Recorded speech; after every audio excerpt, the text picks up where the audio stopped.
అయ్యప్ప దీక్ష ఎలా ప్రాచుర్యం వచ్చింది? మొట్టమొదట ఎవరన్నా మాల వేసుకున్నారా అంటే దీనికి ఒక అంతం లేదు, ఆది లేదు. ఇది ఎప్పటి నుంచో వస్తుంది, భూలోకంలో ఉన్నటువంటిది.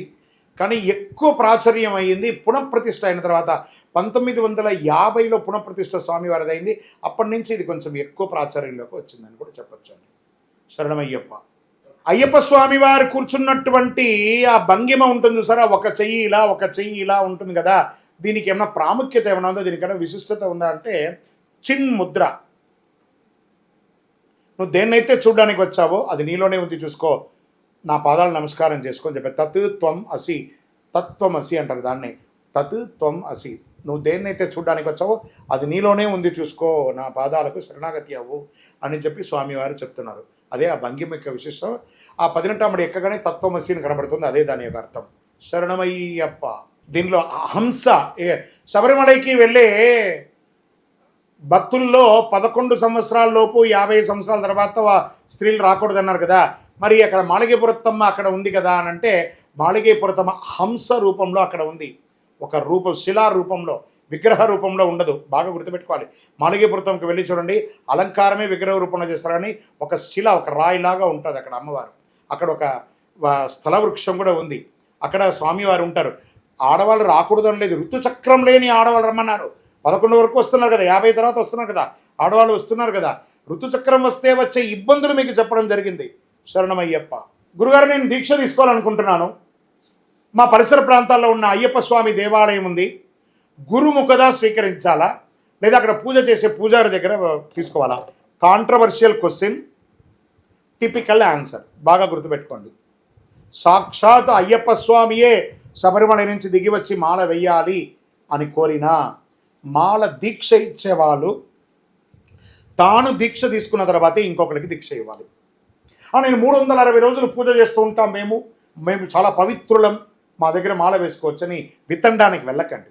మీరు ఇచ్చే దీక్ష బ్రహ్మచర్య దీక్ష. మీరు దీక్ష తీసుకోకుండా మీరు గృహస్థాశ్రమంలో ఉండి ఒకటికి బ్రహ్మచర్య దీక్ష ఇస్తే అది ఎంతవరకు కరెక్ట్? మన వంశానికి కదా మంచిది కాదు. తాను దీక్ష తీసుకున్న తర్వాత ఇంకొకరికి దీక్ష ఇవ్వాలి, అది గురువైనా పూజారి అయినా. శరణమయ్యప్ప. కన్యస్వాములు ఒంటరిగా తిరగకూడదు, ఒంటరిగా పడుకోకూడదు అని ఎక్కడైనా ఉందా? ఏమైనా అయిపోతుందంటే పిచ్చండి. సాక్షాత్ అయ్యప్పే మనం పెడతాం. వాడు ఒంటరిగా ఎక్కడ ఉన్నాడు? అయ్యప్ప ఉన్నాడు కదా అతనితో. అలాంటివన్నీ చిన్నవన్నీ పనికిరాని అనుమానాలంతా తెలియని మిడిమిడి జ్ఞానంతో ఉన్న వాళ్ళని అడిగారనుకోండి, ఒకవేళ ఇలాంటివైనా సమాధానం చెప్పారంటే, నీకు అష్టోత్తరం తెలుసా, నీకు అయ్యప్ప మాలాధారణ మంత్రం వచ్చా అని అడగండి. ఇంకోసారి వాడు ఉపదేశాలు ఇవ్వడం మానేస్తాడు. చిన్న చెత్త ఆలోచనలు అంతా ఇచ్చి భయపెట్టడం. అయ్యప్ప అంటే ఒక ఆధ్యాత్మికమైనటువంటి చింతనలు అయిపోయే వాళ్ళుగా ఉండాలి. కనీసం సపరేట్గా పట్టుకోవడం ఎన్నో ఆవగిస్తుందా? అవన్నీ లేదు. అయ్యప్ప ఆవహించాడు దీక్ష తీసుకోగానే, ఆయన ఆనందించండి. అయ్యప్ప నీతో ఉండగా భయమేలా? శరణమయ్యప్ప. ఏమంటే ఇంతకుముందు కాలంలోకి ఇప్పుడు ఉన్న కాలానికి దీక్షలు జరుగుతుంటాయి కదా, అందులో అప్పుడు నిష్టగా ఉండేవాళ్ళు కొంచెం ఇప్పుడంతా తప్పుతున్నారు. దానికి ఏమైనా నియమ నిబంధనలు ఏమైనా ఉన్నాయా? దానికైనా పరిహారం ఉందా అంటే, ఇంతకుముందు కాలంలో నిప్పులో చేయబెట్టినా కాలుతుంది, ఇప్పుడున్న నిప్పులో చేయబెట్టినా కాలుతుంది. ఇప్పుడు నిప్పు ఒకటే, నీ చూపు మారింది అంతే.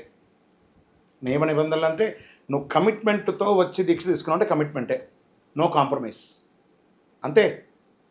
35 మార్కు వస్తే నువ్వు పాసు, 34.5 వచ్చిందంటే 99 మార్కు వస్తేనే 100 రన్స్ కొడితేనే సెంచరీ.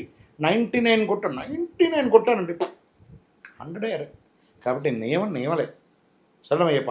అప్పుడేమో 35 మార్కులు, ఇప్పుడు అందరూ మన క్రికెటే కదా, 100 రన్స్ కొడితేనే సెంచరీ, 99 కాదు, మళ్ళీ వాడు 50 కొట్టినట్టే లెక్క. శరణమయ్యప్ప. గురుగారు, ఇప్పుడు మన తెలుగు రాష్ట్రాల్లో ఉన్నటువంటి నియమ నిష్ఠలతో తమిళ రాష్ట్రంలోనూ కేరళ రాష్ట్రంలోనూ ఉండదు. ఎందుకంటే వాళ్ళ గురువు గారు ఎలా చెప్తే వీళ్ళు అలా విన్నారు. మనం ఆ యొక్క మాధుర్యాన్ని పొంది మన నిత్య జీవితంలో ఆ స్వామివారితో మమేకమైన 40 రోజులు వ్రతం ఉండి దీక్ష నియమాలు ఉండి మనం అనుభూతిని పొందుతున్నాం. కాబట్టి మనం ఇలా ఉంటున్నాం. వాళ్ళ గురుగారు వాళ్ళకి అలా చెప్పారు. మీకు అదెందుకు కనబడుతుంది? ఆ దీక్ష అక్కడ అలా ఉన్నారని ఎందుకు మీరు ఆలోచిస్తారు?